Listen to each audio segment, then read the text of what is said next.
CIET NCERT द्वारा प्रस्तुत है कक्षा 3 की पाठ्यपुस्तक हमारे आसपास का 13वां पाठ छू कर देखें। मैं स्कूल से लौट रही थी। घर पर दो लोगों को अपनी बात सबसे पहले बताना चाहती थी। वे मेरी बातों से सबसे ज़्यादा खुश होते हैं। पहली तो हैं मेरी नानी। वे उत्सुक रहती हैं मेरी बातें सुनने को। वे मेरे स्कूल से लौटने का इंतज़ार करती हैं। उनकी उम्र कुछ ज़्यादा है और उनकी कमर में भी दर्द रहता है। नानी ऊंचा सुनती हैं और दिखता भी कम है। रोज़ सुबह पापा उनको अखबार ज़ोर ज़ोर से पढ़कर सुनाते हैं। नानी अपना बाकी सारा काम खुद करती हैं। उनकी कोई मदद करे तो वे परेशान हो जाती हैं। दिखता है कम, पर सब्जी काटने का बहुत शौक है। कहती हैं आजकल के बच्चों को सब्जी भी काटनी नहीं आती, मोटा मोटा और टेढ़ा मेढ़ा काट कर रख देते हैं। दूसरे हैं मेरे रवि भैया। रवि भैया हमारे घर में ही रहते हैं। मैं उन्हें रवि भैया कहती हूँ और वे मेरे पापा मम्मी को कहते हैं भैया भाभी। हमारा क्या रिश्ता है मैं नहीं जानती, पर वे हैं मेरे प्यारे भैया। वे मेरे सवालों का उत्तर देने के लिए हमेशा तैयार रहते हैं। कभी नहीं कहा बाद में बताऊंगा। रवि भैया कॉलेज में पढ़ाते हैं। कॉलेज के बच्चे उनकी बहुत इज्जत करते हैं। कुछ तो उनसे पढ़ने घर भी आते हैं। रवि भैया को संगीत सुनने, नाटकों में भाग लेने, दोस्तों के साथ घूमने और बातें करने का बहुत शौक है। खूब हंसते हंसाते भी हैं। भैया जब घर के बाहर जाते हैं तब एक सफ़ेद छड़ी ले जाते हैं।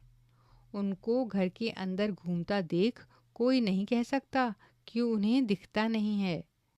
वे अपना काम स्वयं करना चाहते हैं। कोई उन्हें ज़बरदस्ती सहारा दे तो वे नाराज़ हो जाते हैं। जब कभी उन्हें मदद की ज़रूरत होती है तो वे मांग लेते हैं। कुछ बच्चे रवि भैया से कॉलेज की किताबें ले जाते हैं और कुछ दिन बाद किताबों के साथ उन्हें टेप दे जाते हैं। रवि भैया टेप पर ही उन किताबों को सुनते रहते हैं। भैया के पास मोटे कागज़ की भी कई किताबें हैं जिनमें बहुत सारे उभरे बिंदु हैं। उन पर वे हाथ फेर कर पढ़ते हैं।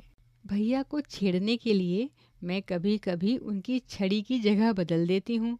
वे परेशान तो होते हैं पर नाराज़ नहीं। मैं उनकी प्यारी बहन सीमा जो ठहरी। मैं अभी दरवाजे पर पहुंची ही थी कि भैया बोल उठे, क्यों सीमा, बहुत खुश हो? भैया मुझे ही नहीं, घर के सभी लोगों को उनकी आहट से पहचान लेते हैं। अक्सर यह भी भांप लेते हैं कि मैं खुश हूँ या उदास। भैया, आखिर मैं फुटबॉल टीम में शामिल हो ही गई हूँ। मैंने भैया को अपनी खबर सुनाई।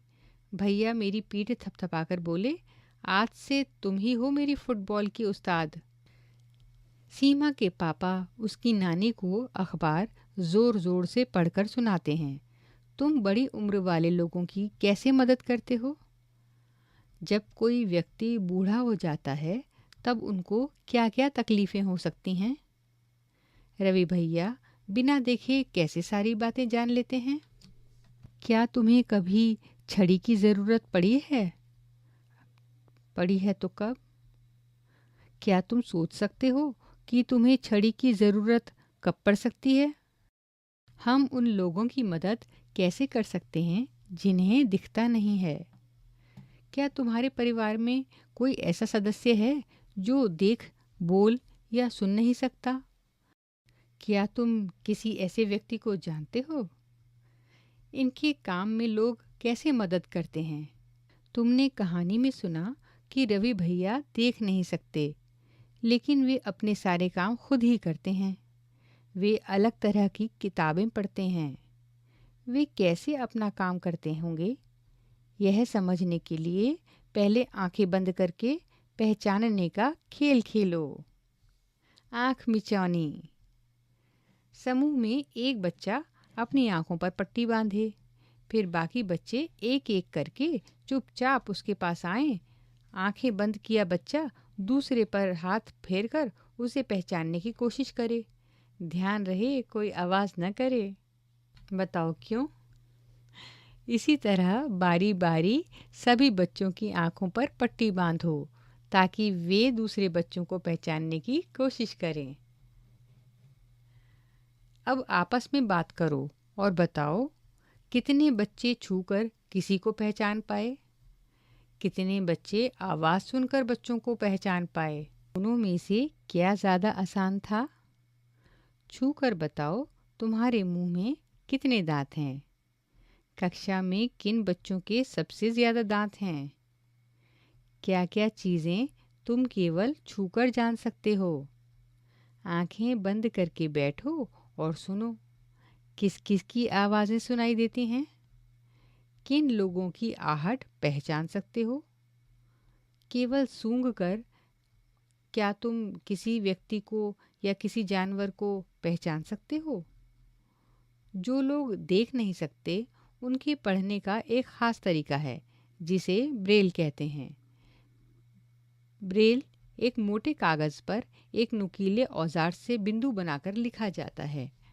ब्रेल कागज़ पर हाथ फेर कर पढ़ा जाता है कि उस पर क्या लिखा है। आओ अब ये देखते हैं कि बिना देखे किसी आकार को पहचानना मुश्किल है या आसान। एक रेगमाल की शीट लो, उस पर मोटे ऊन या सुतली को दबाकर किसी चीज़ का आकार बनाओ। अपने दोस्त को कहो कि वह आंखें बंद करके हाथ फेर कर बताए कि तुमने क्या आकार बनाया है। अपने दोस्त से इसी तरह की रेगमाल शीट पर कोई आकार बनाने को कहो। क्या यह उसके लिए पहचानना आसान था या मुश्किल? अब तुम करके देखो कि क्या तुम हाथ फेर कर आकार पहचान सके। एक मोटे कागज़ का टुकड़ा लो, उस पर एक प्रकार या कील की नोक से कोई ख़ास आकार बनाते हुए थोड़ी थोड़ी दूरी पर छेद कर दो। तुम देखोगे कि कागज़ एक तरफ से उभरा है। अब अपने दोस्त से कहो कि वह आंखें बंद करके तुम्हारे कागज़ पर हाथ फेरे और बताए कि तुमने क्या बनाया है। है ना मुश्किल ये बताना? सोचो कि लोग देखे बगैर कैसे इतना पढ़ लेते हैं।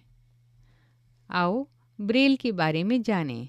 तुमने देखा कि रवि भैया एक ख़ास तरह की किताबें ही पढ़ सकते हैं। ये किताबें कैसे बनी, इसके बारे में सबसे पहले किसने सोचा होगा?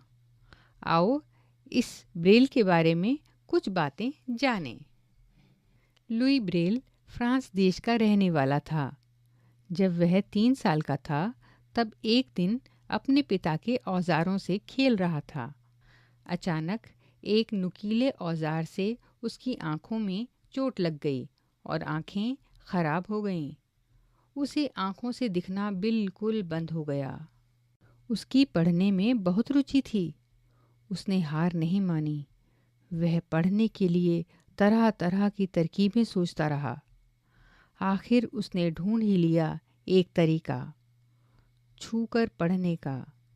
यह बाद में ब्रेल लिपि के नाम से जानी जाने लगी। इस तरह की लिपि में मोटे कागज़ पर उभरे हुए बिंदु बने होते हैं। उभरे होने के कारण इन्हें छूकर पढ़ा जा सकता है। यह लिपि 6 बिंदुओं पर आधारित होती है। आजकल ब्रेल में नए नए परिवर्तन हुए हैं जिससे इसे पढ़ना लिखना और भी आसान हो गया है। ब्रेल लिपि अब कंप्यूटर के द्वारा भी लिखी जा सकती है।